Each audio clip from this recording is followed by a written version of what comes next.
gummy bear.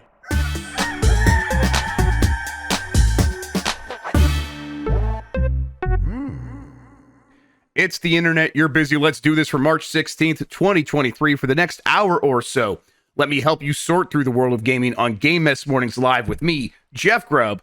Today, more studio spinoff from Blizzard. The FTC wants to know about the next Xbox, and Valve understands that a Steam Deck OLED would be owning bones. But first, please join me in welcoming today's co-host to Game Mess Mornings. It's Jan Ochoa, everybody. Jan, how are you doing? I love bones. Bones are great. We all got a bunch of bones inside of us. I love to own them. The scary thing is like when you punch something really hard, right? And you don't know that perhaps a bone in your hand is fractured. Sure. That's a scary bit. Yeah, it's weird to because you can't see it. And it doesn't. You can't see it. And you can't see bones. One of my biggest issues with bones is you can't see them. And so it's like, can we even trust these freaks inside of our bodies? But then it also doesn't communicate to you other than the only way it communicates is via pain. And it's like, man, all right. If I make a fist right now and I touch this part of my pinky, it hurts. And I don't know why. I should probably see a doctor. But yeah, that hurts. I don't know. Yeah, I can tell you why. It's because you do this job. Like Dan is had his ice gloves on throughout most of Grubber Lang yesterday. Just sitting there. Ice gloves? I missed this. Yes, ice gloves? Yes, he took his glove. He went away for a minute to take care of his dogs. He came back. He had freezing cold ice gloves on that were causing him different kinds of pain, but to help relieve the other pain that he was having. So I got those big mittens as well that I can keep in the freezer or put them in the oven, I guess. But I keep them in the freezer and I put them on. And I did that for when Dead Cells nearly destroyed my hands. There wasn't. No, oh yeah, I've seen everyone. I've seen a lot of people in games media have hand issues lately. It's mildly scary, and it's also reminding me we're all old. We are just racing to the grave as fast as we possibly can. The hand grave faster than anything else. And I asked Dan what stretches you do, and he showed me a bunch of strength things he has sitting next to his lazy boy, where it's a bunch of grip stuff. And I'm like, okay, I'm gonna look into that. Someone said there's a grip ninja, a thing that is this all-in-one solution that if you do all the exercises on it, it'd be really good for your hands. Yeah, Mike Minotti just bought braces for sleeping for his wrists. You know what can be really good for your digits and your wrist, Grubb, is it's these hang boards. It's like those pull-up bars that you'd put over your doorway, right? Yeah, on the door frame, right? Okay. Yeah. But this is a grip board. You got to drill it in to your door frame, but you just hang, and it's just different ways for your fingers to hang from there. Ooh, okay. I like that because I got a little 8-pound medicine ball, and when I'm walking on the treadmill, I just hold that hold it in different configurations. And this is probably good, but I have no idea. I need to just actually do probably physical therapist. It probably is or I'm hurting myself even more. I definitely was walking with the big kettlebell. That's 40 pounds. And it's this is a good exercise. And then I got off, and for the next day, I hurt in all these new places. And it's not the kind of hurt where it's oh, my muscles are built. It's no, these are all bone aches and joint pains. And I made a mistake, so I'm not going to do that again. Why do bones hurt, Grubb? Yeah, why do bones hurt? Why do bones suddenly appear every time you are near, Jan? All right, let's get into this show. But before we do, let's explain what we do here. Most weekdays, I, Jeff Grubb, will help piece your gaming life back together. That includes breaking news and maybe even some of our own original reporting. For all these topics, I'll get the input of a bona fide expert who will make me look smart. If you are watching live on Twitch, welcome. You can always listen to the show later on podcast feeds by searching for Game Mess Mornings or find the RSS on giantbomb.com. You can also catch the show later with chapters and timestamps on YouTube. Hello, YouTube. Okay, we have a lot to get into, so let's start the morning mess with ex-Blizzard leaders Jen Oneal and J. Brack create startup studio Magic Soup Games. This comes from Dean Takahashi at GamesBeat. Ex-Blizzard Entertainment veterans Jen Oneal, J. Brack, and John Donham announced today that they've teamed up to form a new game studio called Magic Soup Games. The three co-founders each worked on and led companies behind some of the most recognized games and franchises in the world, including World of Warcraft, Star Wars, Tony Hawk, EverQuest, Diablo, Skylanders, and more. With Magic Soup, they'll be drawing on decades of experience to build AAA original games that are genuinely uplifting and inclusive for players around the world. Jay, John, and I have similar ideas about the types of games we want to make, and we're tightly aligned on company goals and principles. So this was a natural fit for us, said Magic Soup CEO and co-founder Jen Oneal. We know the quality of our games will be a reflection of our team culture. We're doing the work up front to make sure we're fostering creativity, fully remote collaboration, and with a diversity of backgrounds. The trio funded the new studio themselves in an effort to preserve creative independence. It is striking that they decided to work together and form a new studio at a time when economic doldrums have shaken the industry, and they each could have joined or led much bigger game development teams. There's more details in the story. People can go read if they want like the full-fledged story. What I'm interested in here is this is yet another time when people from Blizzard, this time J. Allen Brack, the guy who was like led World of Warcraft for a really long time before becoming in charge of all of Blizzard. Before that went bad for him. But like another studio spinning off from Blizzard after Blizzard is clearly out of its golden age and is sort of on the slow decline because of that, what Activision's done to it. But this is another good sign. Like the people that like made great games at Blizzard, they want to spin off and make something new, and it started from the beginning. I'm almost a little surprised though. They're funding it themselves. It's not something that happens very frequently. Yeah, that aspect of the story seems wild, especially when they're aiming, that quote is them aiming to make AAA games versus smaller titles to start, and then, having other publishing partners, but to throw your own money in. These are industry veterans, so they definitely have the capital, but that seems like a wild investment, especially when we see so many other ex-Blizzard people, any studio people founding all these smaller new studios. But yeah, it's another thing where, like, I guess working under Activision must not have been so great, especially after you've made so many like great games or so many big titles. You just want to continue making stuff. And lost Discord. All right, that's my bad, everybody. We're gonna get it back here in a second. Don't you all worry about it. Don't worry your pretty little heads. He's going to come back here and let's just pretend 5-4. There he is, everybody. All right. Activision got me. Yes, they came for you. Man, can't get me, Bobby. I should reinstall Discord. People keep telling me to do that, and I forget. But yeah, okay. So new studio spun off Blizzard. This is them wanting to keep continuing to work together. This is actually two former CEOs of Blizzard. J. Allen Brack was CEO, and then he definitely had a big backlash, especially when the stuff happened with China, where they were pretty defensive of their position in China and like taking their position against Taiwan and things like that. And there was a big backlash against Jan Ochoa specifically. And then when he left, Jen Oneal, she actually stepped into that role with the other guy, and then she was only there for a little bit before she left. And it was the implication at the time was, this Activision is maybe not something that we can rescue, and they're kind of using me as a token to say, no, look, we do treat women fairly. So I'm glad that they got out of there. They got their money. Clearly they had CEO money, and now they can afford to start a studio. And Magic Soup Games is going to be making something just like we've seen happen with, like, literally there's 10, maybe 15 studios of people that were high, like big names at Blizzard that have started their own things. Many of them have already released stuff, including Marvel Snap. So from Ben Brode. So this is something that could work, and this is the way the industry is kind of set up to work these days, where Blizzard started a long time ago, got acquired. A lot of people would have had stake in the company. That steak was then turned into Activision steak and delicious steak. And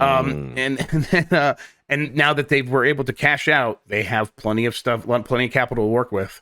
And now they're starting again. They're starting a new studio. And probably 10 years from now, they'll end up selling Magic Soup Games to someone else, probably to Blizzard.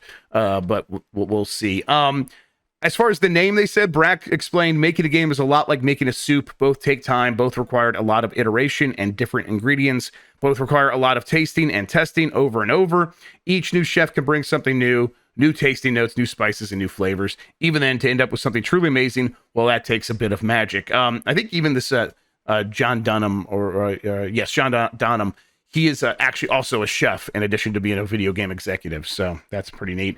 Apparently he's going to be making meals for all the early team. And there's only 5 people at the studio right now. Oneal then answered questions about the game itself.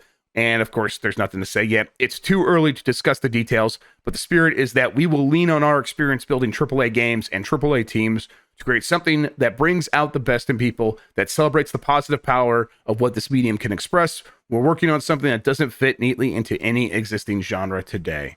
All right, they're making a new thing. It's probably going to be a business from software like, I think. A business sim from software like, that's my guess. What do you think, Jan? I think they're trying to make like a sim game that's just cooking. I think they want to make a gritty, realistic cooking mama. They saw the bear on FX and they were like, wow, I really want to do that. That's why they have Magic Soup. I think they should have went with, let's see, what's a synonym for magic? Enchanted Goulash. Enchanted Goulash. There you go. It's like, oh, whoa. What do they got to sell? I like that. I want to say, Jan, even better name, Enchanted Goulash. Give me some of that. Well, we'll see what the studio builds into here in the next couple of years. I'll say that, the story mentions, economic doldrums and uncertainty.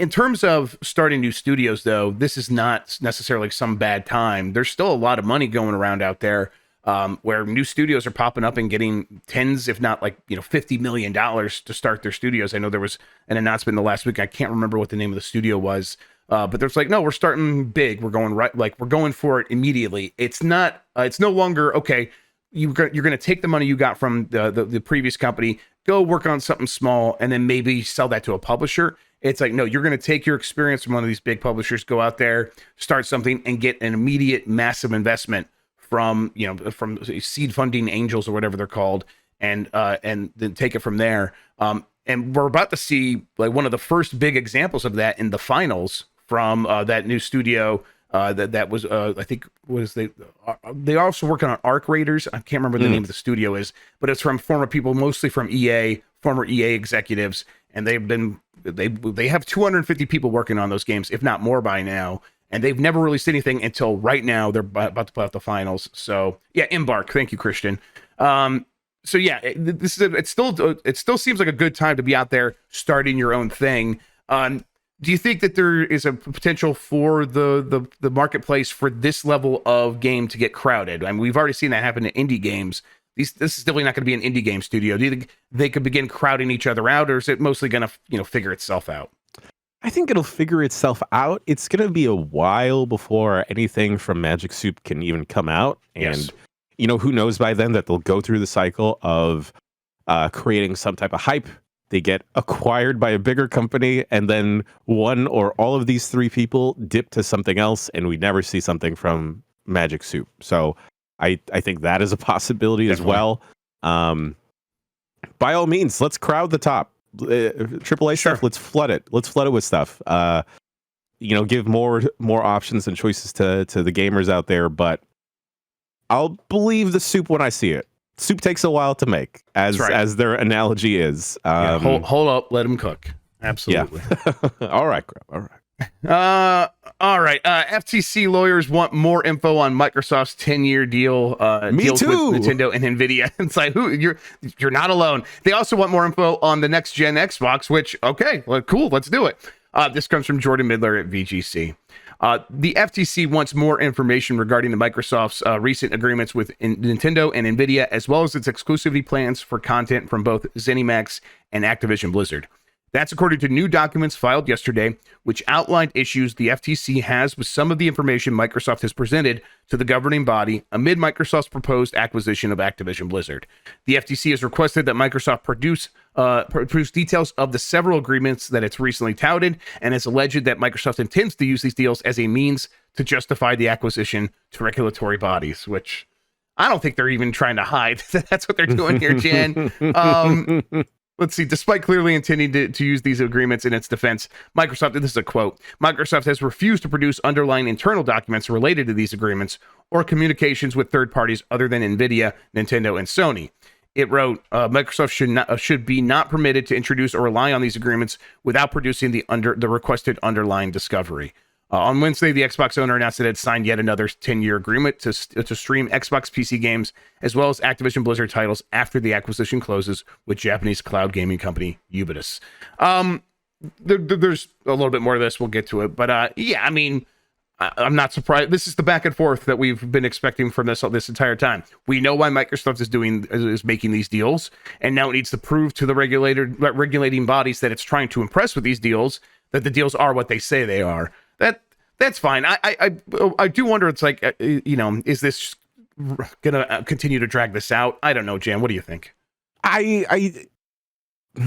It's for a while the story was seeming like Sony was dragging everything through the mud, but now it's clear that everyone is like trying to drag everything through the mud.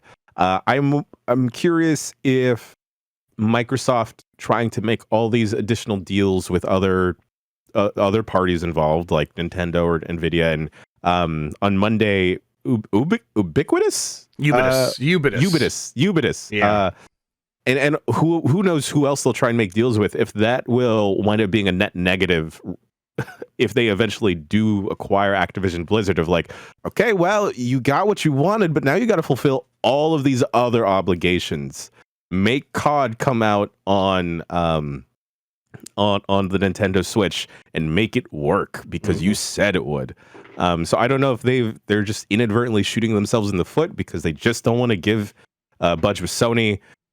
I'm just exhausted with this whole thing, and I know we're saying that it's going to end soon. I don't think it's going to end soon. Right. It's like every other day I change my mind on. It's like, all right, feels like it's coming to a head, and then stuff like this happens. It's like, why? I mean, okay, I get it. I get why FTC's got to do its job, but it's like, well, when I think about what this would entail, and well, they probably got it's going to take another couple of weeks, and this isn't even like really. This is just going to produce more questions, like the other stuff I mentioned here. So the ZeniMax deal, the FTC wants to see the details of that exclusivity. So it's like, that's only going to produce more questions about, okay, why are these games exclusive? Can you explain that? And can you produce even more documents about how you came to these decisions? And then the FTC is also requesting documents related to Redacted, which is the code name for Microsoft's next generation gaming ecosystem. Okay, so now that's going to put that feels like a move to like put pressure on Microsoft. Do you really want to begin talking about this thing that you almost certainly aren't ready to talk about? And is this deal worth that to you? And it's like, well, I think Microsoft's probably going to say yes, but this is going to create some even more headaches and more pressure on these two sides of this fight to figure out a way to keep pushing things down the road to see if the deal will close one way or fall apart in another way, so they can avoid having to answer some of these questions. I know everyone's sick of it. I am too. But it's like, this is the latest development, and if anyone could pin down what this means exactly for how much longer we're gonna have to put up with it, let me hear it. I want to know.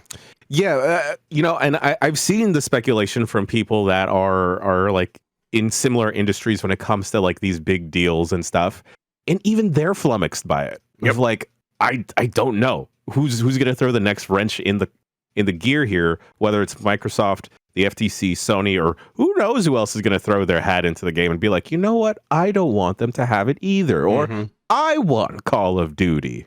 Yeah, and it's it is unprecedented in terms of these kinds of deals don't normally go down this way. They're also not normally worth $69 billion. So that's not some criticism of this particular way that the things have been handled. It's just, if you try to apply what's happened before with these kinds of deals, it doesn't apply here for many reasons. And it is because the FTC is like, this is such a big deal. We want to make sure that we're using every possible tool, even tools we haven't wielded before, to try to figure out a way to create roadblocks to see if we can cause it to fall apart. Because in the end, we mostly would rather just have this deal fall apart than have the worst case scenario go through and then actually become a reality. That's okay. Fair enough. Sony, give me $69 billion and I'll learn how to make a Call of Duty like. I need them. I keep thinking about Tony Hawk's Pro Skater not coming to Steam yet. It's on Epic Games Store. Oh, can you show me how you did that? Yeah, totally. It's super easy now. It's like super duper easy. It's like it's one thing inside the store on the desktop mode. Heroic Game Launcher, you launch in the Epic, and then you're good to go, because the latest version of Proton, the experimental, just works with Tony Hawk now. So that was like very exciting. So I'm playing on my Steam Deck, but it's just like, man, Activision is such a shitty company. Like it's a game company that doesn't like putting out video games. They have games completed on another store, And it wouldn't take much to just take it from Epic and put it on Steam. And there's just no way that Tony Hawk's Pro Skater 1+2 is some weird example that has a multi-year exclusivity deal with Epic. That's just not the case. So it's like they're just not putting it there because they've taken the team that could have done that work and have them making Call of Duty. They don't even have enough people to just do a quick port from one PC store to another. For me, it's just like, fuck Activision. I don't want these people in charge. I want something to change. And if that means Microsoft acquiring it, well, I bet if Microsoft acquires it, there's a much greater chance that we get Tony Hawk's Pro Skater 1+2 on Steam and Crash Team Racing on PC. But, wow. Yeah, I guess that's not a reason to throw all regulation to the wind, for sure. Sure. I take it back. I don't feel bad for people on PlayStation that really want to hold on to Call of Duty anymore. I feel bad for Tony Hawk. Me too. This is about protecting our boy Tony Hawk. Let the man fly. Let him do his thing. 900s and 1080s, 1200s probably. He's probably working on a 1200. I think he did like a 720 recently, which was like really difficult in your for anyone. For anyone, especially and he's like, I'm not gonna ever do that again. I'm like, please don't, Tony. You're too precious to us. Valve wants to make OLED Steam Deck, but says it's harder than it sounds. This comes from Stephen T. Wright at GameSpot. The Steam Deck has been a stunning success so far, but many gamers have wondered if the device will receive an upgrade soon. However, while it seems that Valve is more than willing to introduce a new version of the deck, the company wants you to know that replacing the screen with an OLED is not as easy as you might think. Speaking to PC Gamer, Valve coder Pierre-Loup Graffis said that Valve understands the limitations of the deck, especially the screen. Though Valve is considering all avenues for potentially improving it, he noted that swapping out a screen isn't just a matter of physically replacing one for another. Here's the quote. I think people are looking at things like an incremental version and assume that it's an easy drop-in, Graffis said in part. But in reality, the screen's at the core of the device. Everything is anchored to it. Basically, everything is architectured around it. And the amount of work is going to be way more than people are assuming it's going to be. Jan, bet they still find a way to do an incremental improvement to the Steam Deck with more storage and a slimmer device and a newer, better screen. Although I love the screen on the Steam Deck as is. I still think they'll figure it out. It just might take a little bit of time, right? Yeah, definitely. And take your time, y'all, because I feel like despite the Steam Deck being a year old, I feel like it's still so new every time I pick it up. And I don't even know if they need to change the form factor too much because agreed. All in all, I feel like I've wound up using the Steam Deck more over the Switch, not just because, more titles available, but just ergonomically, it just feels better in the long run. So much so that I picked up Joy-Cons to kind of replicate the feel of the Steam Deck, just so it just feels a little bit bigger. The only thing I'd want really is just, I don't know, longer battery life, I guess. I mean, OLED screens can help with that a little bit, right? Because they use less power. Sure. They don't use any power if they're showing a black screen. So a lot of darker games would just run for longer in general. But yeah, I mean, that's the kind of thing where it's, if they do a revision, I think that would be the central thing to it. Is it would probably run on a smaller process system on a chip. And that would be inherently more efficient in terms of putting out energy and heat. And so it's like, okay, yeah, that would save battery right there. Put in an OLED screen, maybe even if you don't redo the form factor, like save some room on the cooling because it is a more efficient chip, and then put a bigger battery in there. And so there's that. But it's like that is a lot of work. I think he's right. Definitely. And I mean, especially if they have to rework the cooling to adapt to implementing an OLED screen, because sometimes the Steam Deck will just start blowing its fan out of nowhere. I'm like, oh, what's going on over there? You okay, buddy? Calm down. Yeah, I've been playing a lot of Steam Deck recently, just trying to catch up on some games, and it's still so good. It's still exactly where I want to be playing games. It's great. So it's a great way to do it. Now that I heard that you could play Tony Hawk, that's dangerous. Yeah, I tried to play some of the other games from the Epic Game Store. I got a review game. It's like, oh, you got to install Visual C++. I'm like, I don't think I can do that. Actually, I don't know. It's not giving. It's like just saying you have to, and then it's not giving me anything to do there. So okay, that's what I was going to ask you about next. But okay, never mind. Yeah. Okay. Cool. Yes. If I figure it out, I'll let you know. Fantastic. All right. March's PS Plus update is very big. This comes from Zach Zweisen at Kotaku. Another month, another chance for Sony to finally convince you to keep your PlayStation Plus Extra or get it in the first place, or get the premium. And this month, the lineup is solid enough that that Zach is saying he'll likely stick around. Over a dozen games are being added, including 3 classics and a few big AAA games like Ghostwire Tokyo, Rage 2, and Immortals Phoenix Rising. Here's the full list, and this is, of course, going to that middle tier, the extra.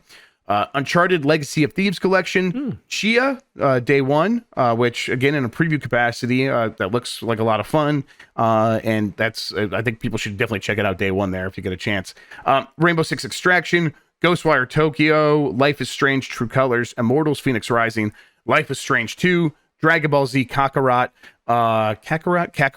Street Fighter V Championship Edition, Untitled Goose Game, Final Fantasy Type 0 HD, Rage 2, Neo The World Ends With You, and Haven. Haven. I don't remember when I hear Haven. I think of a PS2 game. Yeah, right. The one where it's like you in the spaceship and you could fly into space and it's all seamless, right? Yeah. The dude had red cornrows. Yeah, red cornrows. Right. This can't be that Haven, right? It's definitely not that Haven. Okay. It's definitely not. But man, that was a time in video game where it's like we're gonna have this red or this white guy traveling through space. He's gonna have red cornrows. It's like, okay, it's space. Everything's fine. Yeah, it's space. All right, exactly. It's the future. We've moved past that. Oh, we have. All right. Yeah. Then Marino just dropped a link to that. Or is this the right Haven or the older Haven? Okay. Yes, that's right. I remember this game now. This is the very story heavy one. Play as 2 lovers in this adventure RPG as they explore and adapt to a new planet. Okay. Yes. I've seen this, and I thought the same thing when I saw this title. Same here. Like, is this Haven? Oh, okay. Red cornrows?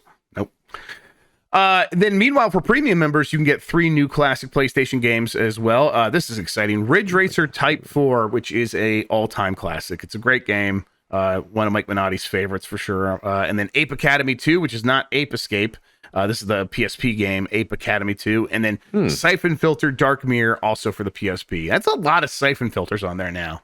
They've gone ham with the Siphon Filter for PlayStation Plus Premium, which I guess, all right, good for them. That's a pretty good lineup of games, though. Maybe not as many classics as I want, as usual, for PlayStation Plus. Sure. But I mean, you kind of can't beat, like, if you're on PlayStation, I can't see any reason not to get extra with all those games getting added.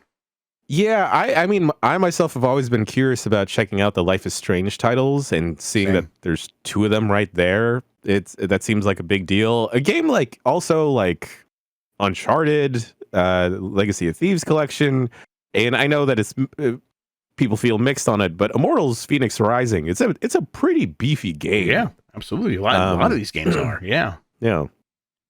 Ape Academy, is this a Mario Party but with the apes from Ape Escape? I never played it. Ape Academy 2.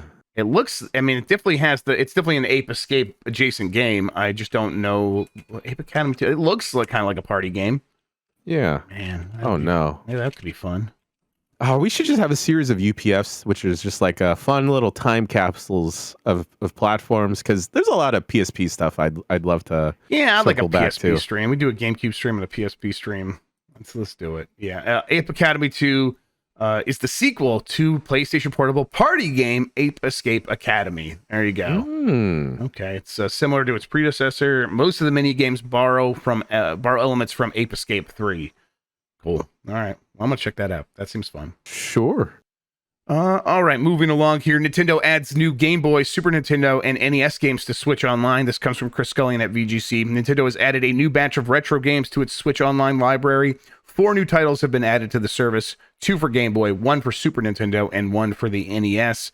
Kirby's Dream Land 2 and Burger Time Deluxe have been added to the Game Boy library, taking it up to 11 games. Meanwhile, Side Pocket and Xevious have been added to the Super Nintendo and Nintendo libraries, respectively. Side Pocket, a billiards game, actually pretty cool. It was an arcade game originally. I love the way that old 16-bit and like that era 90s arcade era billiards games look. It's just something about it. It's like, oh man, they're trying to do all this physics stuff with these little sprites that have to turn. I like that. It's actually a pretty fun game too. And also, Mike says it's sexy as F. So hey, you ever see someone play pool? It like bumps like 5 points to their attractiveness. Absolutely, yeah. You kind of have to get the hinge at the hips, which is just like, oh, they can hinge at the hips. Oh wow, what else can they do at the hips? So yeah, it's just in general. Also, Burger Time Deluxe is also a game that fucks as well. So I like Burger Time. Kirby's Dream Land 2 is also good. Xevious, kind of early shoot 'em up. It's all right. It's all right. I'm fine with Xevious. Although, so no Game Boy Advance game here. They did recently drop one in there. I'm trying to. What was the last Game Boy Advance game? They did one like earlier this month. So it's that might be on its own sort of track along with Metroid Nintendo Fusion, 64. right? Yeah, Metroid Fusion. Right. Yes. Okay. Yes. Thank you. A great game. Exactly. A great game. So it's kind of like up there in terms of like quality and prestige. And it kind of can get away with having one a month over there for Game Boy Advance. Although, we just got one for Super Nintendo and NES. This is the first time that Super Nintendo and NES have gotten a game for Nintendo Switch Online since June of last year. So they're definitely sort of just kind of at the end where it's like, oh, we're just getting the last gasps of things that they're actually going to add to that service for those platforms. And it's like we've moved from like 3 or 4 every couple of months to 1 a year now. So, jeez, yeah, it's kind of rough. But I think there's a couple more titles they could add. They definitely could, but they just will they? Yeah. I mean, listen, I want Super Mario RPG on there. That's just not happening. I've made my peace with that. I'm over it. They're just not going to put it on there. I will just play it on one of my 15 Chinese handheld devices. Deal with that, Nintendo. Take that. And Square Enix, or I guess just Squaresoft back then. All right, moving on. Final Fantasy creator on why he thinks quality Japanese games saw a brief drop. I thought this was pretty interesting. It comes from Claire Jackson at Kotaku. While Japanese games of varying genres are enjoying success these days, the 2000s and 2010s weren't quite as kind, especially in Western markets. Since then, there's been a lot of speculation as to why Japanese games struggled during these years, often from Westerners themselves, with some pointing to key game design trends. But recent comments from Final Fantasy's creator Hironobu Sakaguchi suggest that the decline of unique console hardware, exclusives, and cultural differences are the likely causes. By the late 1990s, Japanese games like Final Fantasy VII, Chrono Trigger, or Castlevania had become must-play experiences for their inspired stories, excellent technical presentation, and engaging gameplay. But the following two decades were a little different. Anticipated entries like Final Fantasy XIII failed to reach sales expectations with the rise of Western RPGs such as Skyrim and other games. Basically, though, when asked about like what happened here at this time, it is in line with what we've heard before, and not just from Westerners, but from like the Mega Man guy. Inafune. Inafune would say this stuff at the time, although Inafune was a lot more sort of harsh about it, and especially towards Capcom. Like Capcom's a fucking terrible company. I hate working here. But Sakaguchi was much more like, there's actual very easy to understand reasons about what happened here. He said, specific Japanese-made consoles made it easier for Japanese developers to master the hardware, as we could ask Nintendo or Sony directly in Japanese. This is why, and I realize it might be impolite to say, Japanese games were of higher quality at the time. It's just not impolite, it's just true.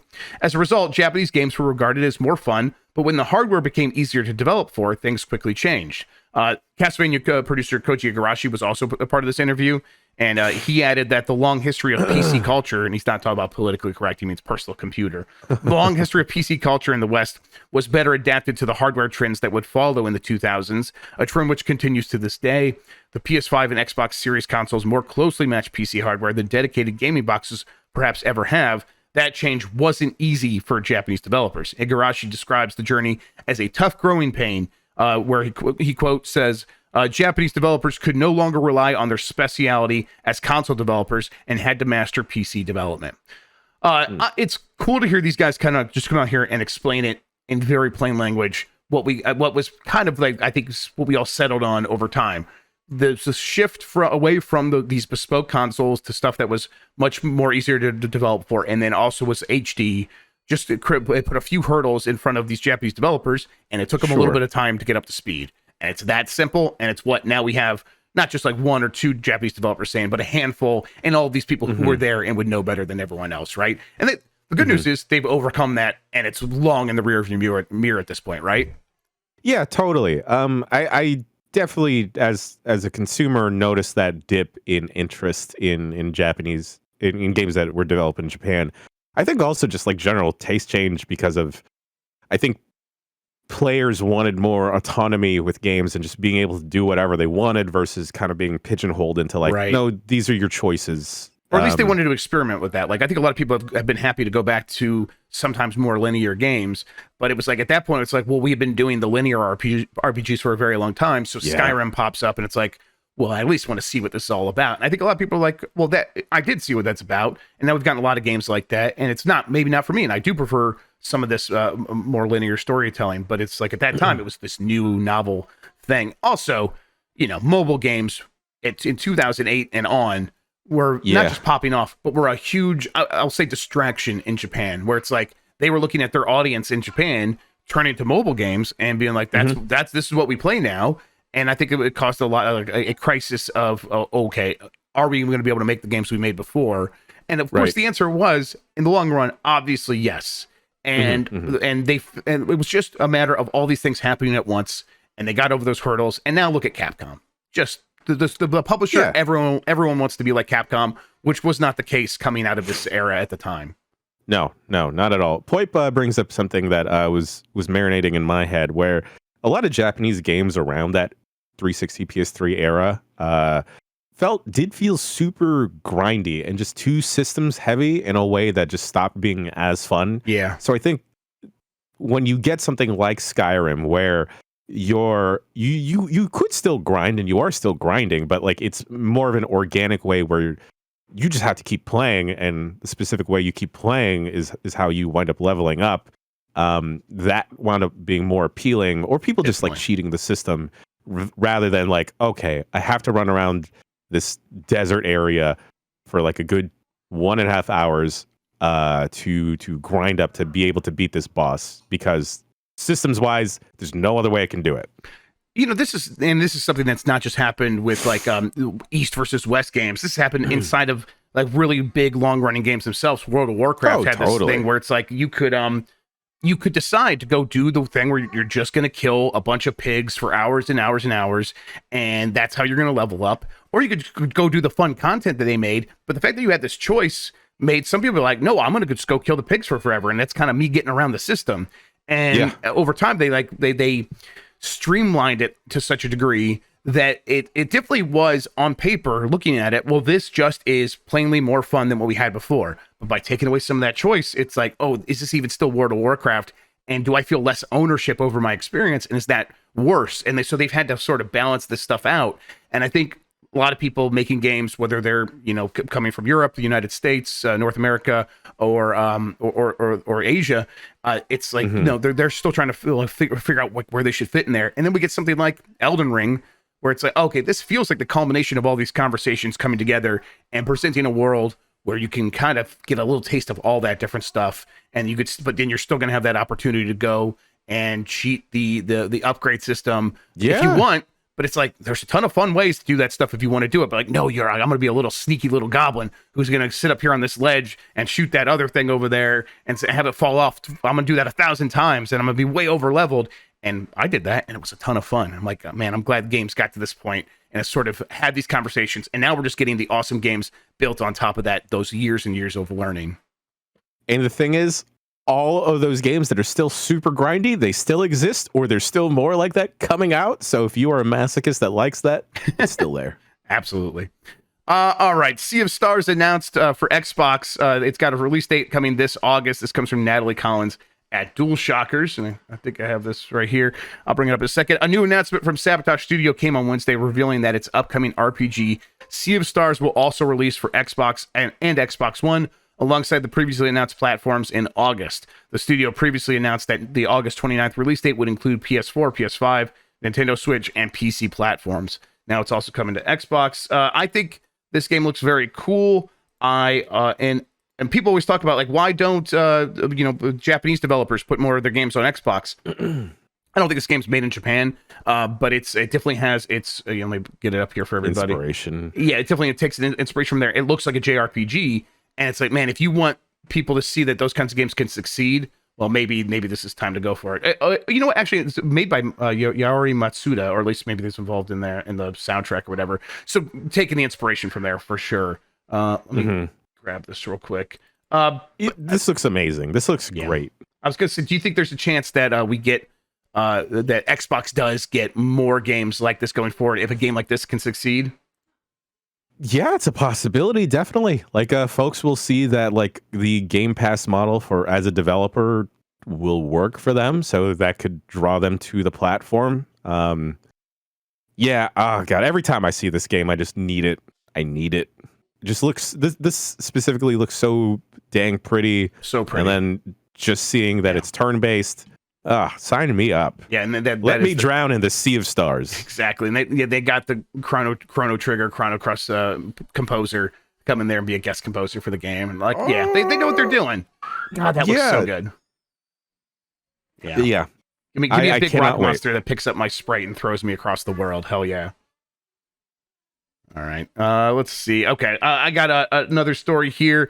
WWE 2K23 has a hidden playable action figure version of John Cena. This comes from Chris Scullion at VGC. The game is currently in early access phase for pre-order customers and goes on full sale tomorrow, but data miners are already picking through the game to look for locked content. Specifically, they're focusing on the game's My Faction mode, which lets players build a roster of WWE superstars. This mode will feature exclusive attires that won't be available in other modes, so data miners have been trying to find which attires are currently being locked away. During these investigations, it would appear that a character called Action Figure John Cena has been discovered who looks exactly like a Mattel WWE action figure. I've got this, Jan. I want to say that this is a terrifying concept to me. A grown man version of an action figure. I'm gonna hit play here so everyone can see it, and it just does look like that. But if I saw this in real life, I would just repent. Oh my god! And I would run away, and I'd say that I would fall into the fetal position and cry. I find him terrifying. Oh god! This is like Toy Story 6. Yeah. His dead toy face looking right there in the camera. The Tested Shed says, "This sucks, this rules," and that's exactly right. Okay, here's my issue. This, to me, suggests a world in which we get a much more arcadey, fun, lighthearted wrestling game that is based around the toys. And wouldn't that be awesome? Please just also make that game. Please, WWE, come on, forget this game. Forget the 2K games. Give us All-Stars. Give us a fun fighting game. Yeah. Give me action figure John Cena where I can give someone an attitude adjustment and jump like 10 feet in the air. Yeah. And give me another game where as Brock Lesnar, I can suplex someone into hell. This is the kind of thing that makes me feel a little bit like I don't feel like I have the same taste as so many other people where it's like, they just keep making these games because this is what that wrestling audience wants. They want the game to look like the TV show. It's like, I maybe, but I also think they want that because you haven't presented them with a great alternative, really. But I mean, they did WWE All-Stars and they haven't done another one. Is there a reason behind that? I bet the reason is just like, well, that's not the game we make every year. And then we haven't gotten around to making another one, but I don't know. With how many wrestlers stream video games now, or how many of them did, I can tell you 100% of them would love an over-the-top fighting game where, like, the second you, I don't know, super kick someone, like a gunshot sounds off. Yes. And it's like, think about how many more people would get into wrestling. I think so, and it's like, just make it a fun. I mean, people still talk about those N64 ones for a reason. I mean, obviously nostalgia, and it was the right place, right time. But they struck that great balance of putting on what felt like the show, but also was very arcadey and fun. I mean, we have AEW Fight Forever coming out, I guess eventually. I know it's there's another issue with it where now it's having a trademark dispute because another company says they own Fight Forever as a term. But if we ever do get that game, it's like, well, maybe that'll be the arcadey one, and that'll sort of prove a market for it. But that's a big if. That's kind of also has to be good. Can you imagine, like, in a magical world where WWE was okay making like a fighting game style thing, if every character was a grapple style character, like in Street Fighter, so everyone plays like Zangief or Abel or whoever, but you can't throw a fireball because no one can throw a fireball. Yep. Yep. Oh man. Can you Jesus. I want it. I want them to just I want them to experiment, which WWE big fan of doing. Here's what you do. You could get a fireball, but you play Stone Cold Steve Austin, but it's a reversed fireball. because it's the beer dude throwing him a beer, so the fireball comes from behind the dude. I love that. That's great. Yeah, the audience throws a flaming beer can at him, and it just goes through him, and then Stone Cold throws it back. I love it. I want to see it. You're welcome, WWE. It's just wrestling is so fantastical, and the idea of leaning away from that as if that is something bad is kind of embarrassing, and they should embrace it. Even the Fire Pro wrestling games are too much for me to get into. Like, I know that has like their own niche audience that are super passionate about it as well, but I just want like a fun fighting game. Arc Systems, ArcWorks. Who is it? Aki? Yeah, Arc System Works. Oh, do you mean the fighting game developer? Yes, Arc. Oh my God, that would be incredible. Can you imagine all the frames of animation on people? Imagine the New Day and all of their hips swiveling in like sprite fashion. God, I want it. Yes. The dances were both invited onto a quick look of 2K23. That will likely be way too long. All right, count me in. I want to see that'll fill the quota for the whole week of quick looks. Yes. I just found out, someone in chat, Propaganda Panda, I think it mentioned that Ultimate Muscle is getting a new anime. There it is. Look at that. Look at this. Look at this bad boy with his weird flesh face mask he's going to put on. Man, I love that. Look at those delts. Yeah, he's been working out. Yeah, it's basically John Cena. All right, moving on. Dan, I don't know if you'd like Ultimate Muscle. I don't think you would. I don't think you would. Yeah. All right, last story here. Gamescom claims company registrations are up 10%, promises major company return. This comes from Jordan Midler at VGC. That's according to organizers Pollllll and the German Games Industry Association, which said in a statement that more companies have registered for the event than in 2022 during its early bird phase. Gamescom's early bird offer allows exhibitors to sign up for space on the show floor at a reduced rate. While companies can still sign up to exhibit at the event, the world's largest consumer gaming show, the early bird phase incentivizes publishers and developers to commit well ahead of time. Gamescom is yet to announce which companies will be involved, only that the first exhibitors will be announced at a later date. However, Oliver Fries, CEO of Pollllll, claimed that a major company will make a return to 2023's show. Now, if we try to look at like who was and wasn't at the show last year, let's see, who was Microsoft, 2K, Warner, Sega, and Ubisoft. Who wasn't? Nintendo and PlayStation. I could see PlayStation returning specifically, but even Nintendo. Honestly, both could be back. Gamescom, I want to go to it eventually, Jan. But it's nice to hear that it's like, it's building back that momentum that it lost because of the pandemic. Yeah, glad to hear is that they're not in a weird state of flux, that folks are, waiting for the pandemic to be over or for things to be a little bit safer and everything. So great for Gamescom. Right. And I also want to go. Yeah, no, it'd be I've never been to Germany. I've been to a lot of not a lot, but a handful of Eastern European countries, but the only Western one, I guess, is Spain. And then I was in the London airport once for a little bit. So yeah, is there a theme park in Germany we can go to? I'm almost certain there is, and I bet it's a real messed up one. I want to see it. Here's my side plan goal, Grubb, is that we can go to Nintendo World, we'll make a fantastic video, and we'll have to title it Giant Bomb at Nintendo World, and that'll just cause up enough drama that we'll just become theme park influencers. I love it. Yes. Nintendo. Yeah.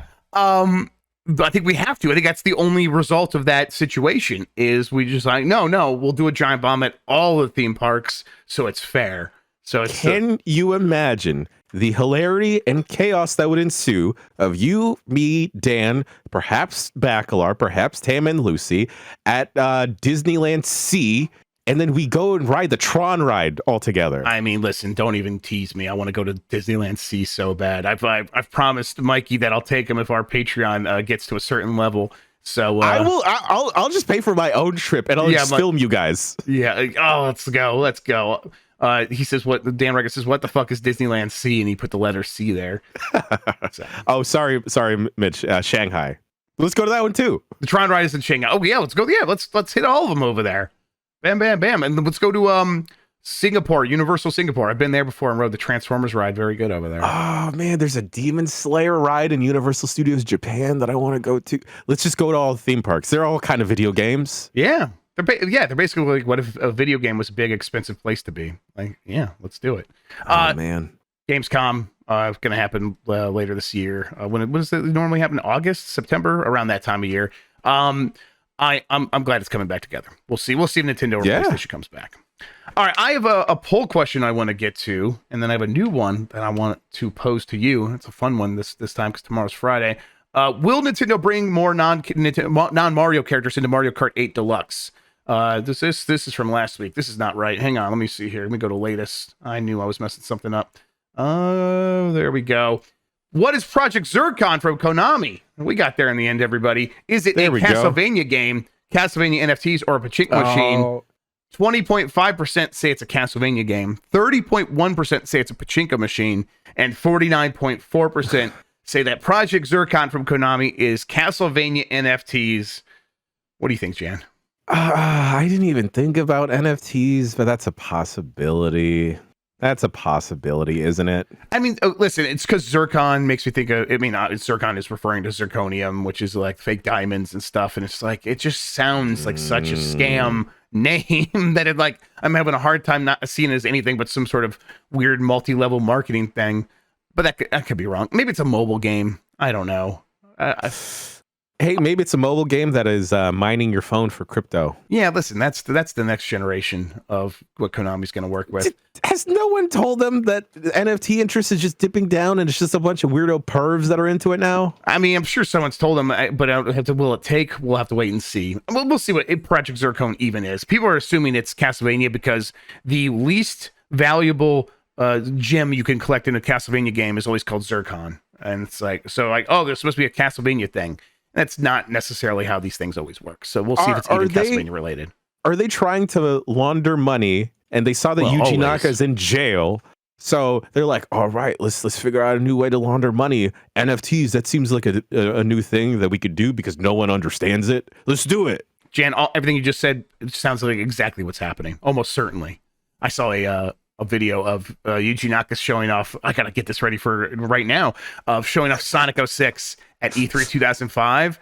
And it's like he just takes a stage and he looks bright-eyed and bushy-tailed like he's got his whole life ahead of him. And I just want to warn him.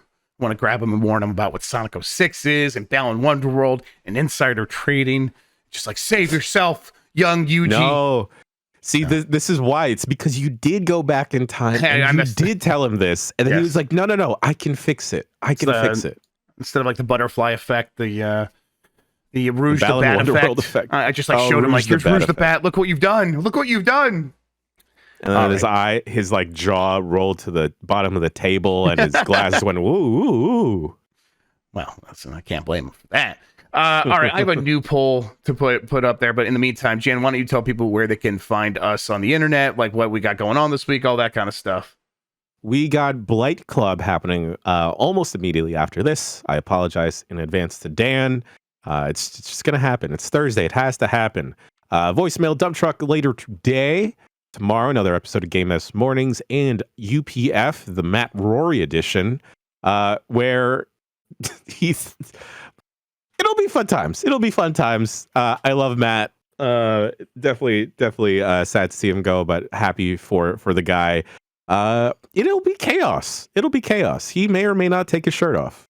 Yeah, I mean, listen, he's promised to get crunk, so I'm going to support him in all his choices. And HR can't take him down now. No. If it's 2 hours of Mr. Shifty, let it be. Yeah, that's right. That's actually the lyrics to Let It Be. If it's 2 hours of Mr. Shifty, let it be. Let it be. Got the new question. What would you rather fight? 1 20-foot tall stuffed wrestling buddy John Cena, or 100 live action or living action figure John Cena's? So 1 20-foot John Cena wrestle buddy, or 100 6-inch Cena toys. 100% the stuffed one, because the little action figures would be like ants. Yeah, it's gonna be. I think that's probably right. But I mean, I think a 20-foot wrestle buddy is gonna be heavier than you even think, and I think it could easily suffocate you. Suffocate you. So that's live now, everybody. I don't think I put the tag on it. We'll go. But hey, Slime McAwesome just put it in the chat there if you want to get it. It's on my Twitter feed, everybody, if you want to check it out there if you're listening later. In the meantime, Jan, thank you so much for spending today talking with me about video games. You know I always appreciate it. It's my favorite way to wake up on a Thursday. Everybody, thank you for listening. You're the best audience in gaming. Until next time, have a good one. Take care of yourself, and goodbye.